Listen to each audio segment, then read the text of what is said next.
The topic is a profile on Dr. C. Dolores Tucker. And Dr. Tucker, before we had our final break, we were talking about some of the political activities you've been involved in. Let's sort of change the focus here and give you an opportunity to talk about another organization that you've played a significant role in and that you've been involved in for the longest, and that is the National Association for the Advancement of Colored People.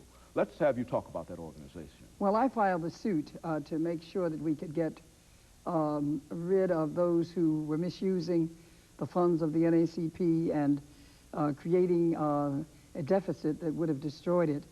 And of course, I was very supportive of Myrlie Evers. We asked her to run, and she did. And we worked very hard to make it possible, and she did win. And we're very delighted. I asked her that she should look at Judge Elion Higginbotham, the head of the search committee, so that we could get the best person in this country to head the organization as president and CEO. And that's Congressman Fumi, who is now aboard. We have a treasurer now that was the treasurer of the state of Connecticut for 2 terms, and now he is our treasurer. So fiscally, the organization is on track. We have reduced the operating cost to almost $2 million, and we raised $1 million in the inaugural program that I had for Myrlie Evers back last year in May. So the organization is moving well. We're so pleased that Shoney's has been able to bring both Myrlie and I here today.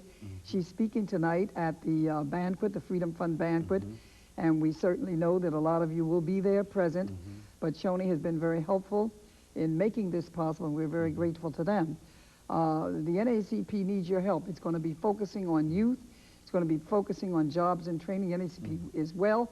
I call Myrlie and Congressman Mfumi the dream team. And God always moves those on stage that we need for the hour. And this is a critical hour. We see the clock trying to turn back, all of the gains that we have made. And all we're saying now is the NAACP, the National Political Congress, we're launching a Black Women's Voter Crusade. The NAACP is doing the same. We want everyone to register and vote so that we can elect men and women who will help to make this nation understand that we all have that inalienable right to life, liberty, pursuit of happiness. Particularly our black males are in jeopardy. Not only black males, but the black family. Alabama State College, little do we know that 26 girls to 1 is what we have there, and 39% of all black males in California, 20 years, are in court, under some court jurisdiction, under prison, probation, or parole. These are dangerous times, and that's why we can't have these images being sent out about our young people being gangsters, thugs, and hoodlums. And that's why I would really like for people to write me to get these words. You'll never know what this gangster rap is all about. And before we close, I want to give out the number 1-800-225-8511. The lyrics in this last song that Time Warner or these Interscope said they were going to put out, the dirtiest album of all, is telling our children to F their mamas. It's telling them to become whores. It's telling them to sell their bodies. I can't give you the messages. You would lose your license. But please call that number, 1-800-225-8511. We need your help for the Defense Fund, but also to save our children. Thank you again. No, but we've got about 2 minutes here, and let's give you an opportunity, because I think that you're talking about youth and about children. Let's give you an opportunity over these last couple of minutes to talk to the young people. You've already said something in reference to gangster rap and et cetera, but say something to them about the importance of education and why they ought to become involved in et cetera. Well, it is so important for them to become involved, because today you cannot go anywhere. You can't get a job. You can't do anything. All of us are sitting here where we are today because we're educated. Mr. Farrakhan had 1 million men march in Washington, D.C.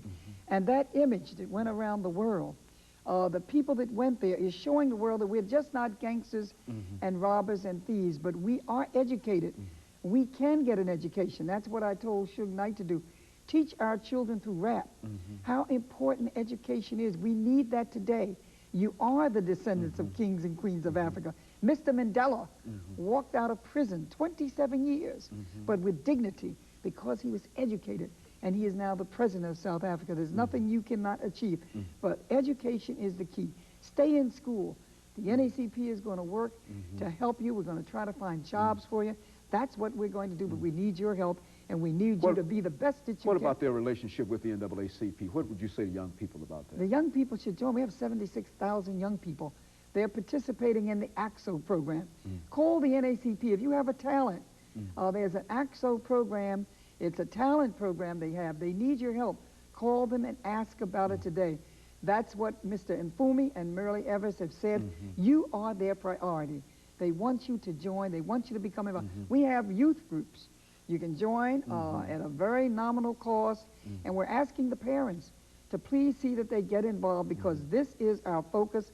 This is our priority, to help you so that you can get through your education and then get whatever you wish in life, so that you can achieve the dreams which are yours to just reach out and obtain. Very good. Dr. Tucker, let me thank you for coming by and giving us that excellent information, and for the privilege of really having an opportunity to talk to a person who has been as involved in the American political, economic, and social scene as you have been over the last many, many years. We certainly appreciate the NAACP and every other organization that was responsible for you coming to Nashville and giving us this opportunity. And we simply want to take this last few seconds to thank you for coming by and spending this time with us. And let me encourage you to tune in again next week for another informative edition of Comments.